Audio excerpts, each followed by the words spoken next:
I've seen a ton of people buy the cheapest inflatable hot tubs they can find, only to end up with a leaky floor mat, a heater that never gets past lukewarm, or a pump that sputters after a few weeks. The regret shows up when you finally want to unwind after a long day, and the whole thing feels more like a DIY disaster than a relaxing retreat. So the question is, does the Bestway LZ Spa Vancouver Airjet Plus feel like the smarter buy? Or is it just another gamble wrapped in a glossy brochure? Link is in the description if you want to check the product details on Amazon.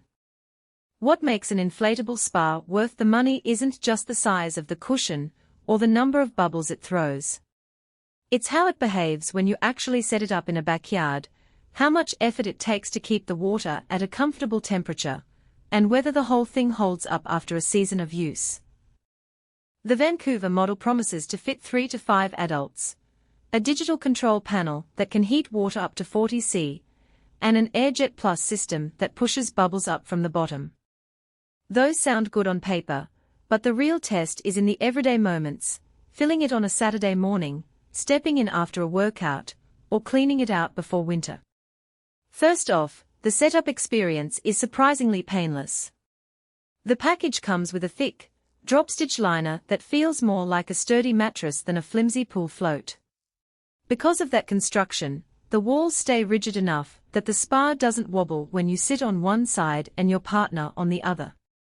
I spent about 20 minutes inflating it with the included high-flow pump, then another 10 minutes adding water from a garden hose. The digital control panel is front-facing, so you can see the temperature at a glance, and the remote control lets you adjust heat without stepping out of the water, a small but genuine convenience when you're already half immersed. One of the biggest draws of the Vancouver is the Bestway Smart Hub app. In theory, you can monitor temperature, set timers, and even get a notification when the water reaches your set point. In practice, I found the app to be reliable enough for basic tasks, setting the heat to 38 C and watching the progress bar. It's not a full-blown automation system, but for anyone who already uses a smartphone to control home devices, the integration feels like a natural extension rather than a gimmick. Now let's talk about the bubbles. The Airjet Plus system places the jets at the bottom of the spa, creating a gentle, upward flow that feels soothing without being overwhelming. I tested it during a chilly evening after a bike ride, and the warm water combined with the steady stream of air bubbles helped melt muscle tension. It's not a high-pressure massage you'd get from a built-in jet spa, but for a portable inflatable, the effect is impressive. The bubbles also keep the water moving, which can help delay the formation of hot spots, a subtle but useful benefit when you're trying to maintain a consistent temperature. Speaking of temperature, the heater is rated to bring water up to 40 C, and that's where the value proposition gets nuanced. In moderate climates, you can expect the spa to reach 38 C within an hour and stay there with the cover on. In colder regions, especially when night temperatures dip below 10 C, the heater works harder, and the water may plateau a few degrees lower than your target. The digital panel will show the set point, but the actual temperature can lag behind on particularly chilly days. If you're planning to use this in a colder environment, you'll either need a reliable insulated cover, which is included, or be prepared for longer heat-up times and occasional temperature fluctuations. One practical weakness I noticed is the hose connection. The inlet valve uses a standard inch fitting, which works fine with most garden hoses, but the threading can feel a bit loose if you're not careful. A quick tug can dislodge the hose, causing a brief spray of water.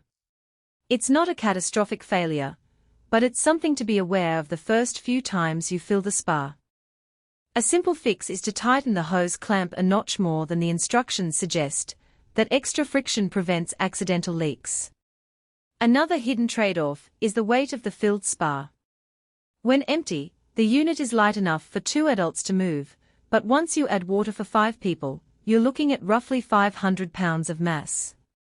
That means you need a relatively flat, hard surface that can support the load without denting. Concrete patios, a sturdy deck, or a compacted gravel pad work well. Trying to set it up on soft grass or a wooden deck with weak joists can lead to sagging corners and an uneven bubble experience. So part of the cost of ownership is ensuring you have a suitable spot, or being willing to create one. Who should consider buying the Bestway LZ Spa Vancouver? If you're a family that enjoys occasional backyard gatherings, a couple looking for a low commitment